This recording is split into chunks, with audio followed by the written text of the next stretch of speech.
Hello everyone, welcome to C H law. आज हम जानने वाले हैं काइंड्स ऑफ इंटेलेक्चुअल प्रॉपर्टी की। ये जो इंटेलेक्चुअल प्रॉपर्टी जो होती है वो कितने पार्ट्स में डिवाइडेड है। तो सबसे पहले हम स्टार्ट करते हैं हमारे आज के इस लेक्चर को।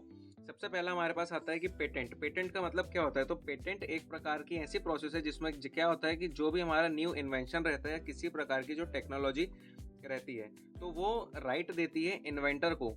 कैसा राइट देती है कि भाई वो उसको बना के उसको यूज कर सके, किसी प्रकार को उसको बेच सके और उसको किसी अदर व्यक्ति को लाइसेंस पर वो दे सके। तो उसको हम क्या बोलते हैं? पेटेंट। मतलब पूरा पूरा अधिकार उसके पास रहता है कि वो किसको दे सकता है और वो किसको नहीं दे सकता है, कि किसी भी कंडीशन पर वो बार्ड वहां पर रहता नहीं है। नेक्स्ट हम देखते हैं कि कॉपीराइट। कॉपीराइट क्या होता है? तो copyright protect the creative work such as artistic work, musical work, film work, book work, software work, painting work. It protect the creator from copying and unauthorised use. इसका मतलब ये होता है, एक छोटा सा एग्जांपल के जरिए मैं बताता हूँ। जैसे मान के चलिए कोई भी रिसेंटली अगर न्यू फिल्म रिलीज हुई है, तो नॉर्मली वो पिक्चर्स हमें यूट्यूब पर देखने के लिए नहीं मिलती, और बाय एनी चांस अगर वो मिल जाती है तो मुश्किल से मुश्किल हाफ एन आवर में उसमें कॉपीराइट आ जाता है। कॉपीराइट का मतलब ये होता है कि जो भी उसका क्रिएटर है, कि भाई उसी के पास ही उसके एक्सक्लूसिव राइट रहे कि कौन उसको देख सकता है, कौन उसको यूज कर सकता है, अदरवाइज नहीं।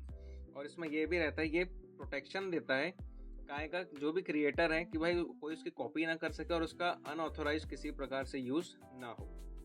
नेक्स्ट हम देखते हैं कि ट्रेडमार्क। ट्रेडमार्क क्या होता है? अ trademark protect a business.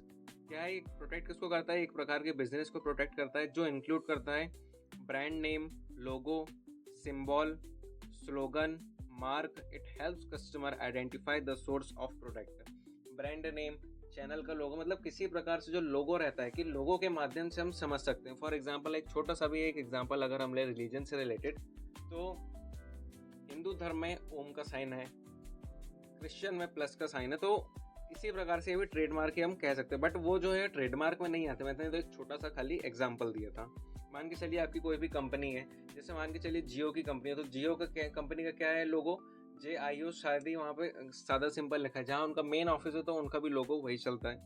Next हम देखते हैं इंडस्ट्रियल डिजाइन। इंडस्ट्रियल डिजाइन में आती है, industrial design protects a product external. किस प्रकार का?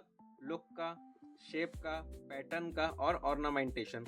It focuses is on the products beauty, not its function. Industrial design का भी सेम टू सेम रोल कैसा रहने वाला है? जैसे हमारा ट्रेडमार्क का रोल है, वैसा ही इंडस्ट्रियल डिजाइन का भी रहने वाला है। इंडस्ट्रियल डिजाइन ज्यादातर इंक्लूड करती है हमारे प्रोडक्ट्स और उनकी क्वालिटी पर। नेक्स्ट हम देखते हैं जोग्राफिकल इंडिकेशन। जोग्राफिकल इंडिकेशन को हम नॉर्मली GI से भी जानते हैं। GI protects product that belongs to a specific geographical area and whose quality or reputation is associated with the place।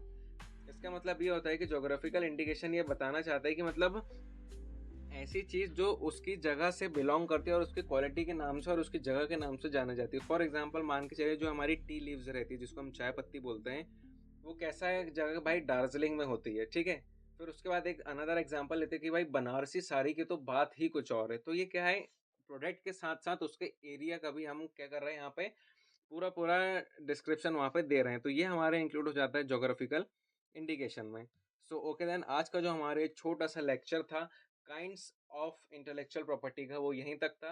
अगर ये लेक्चर आपको अच्छा लगा हो तो प्लीज़ लाइक करना, चैनल को सब्सक्राइब करना बिल्कुल मत भूलना। और अगर आप किसी भी लॉ से रिलेटेड टॉपिक पर अगर आप वीडियो चाहते हैं तो मुझे कमेंट पर ज़रूर बताना। मिलते हैं हम अपने नेक्स्ट वीडियो लेक्चर पर।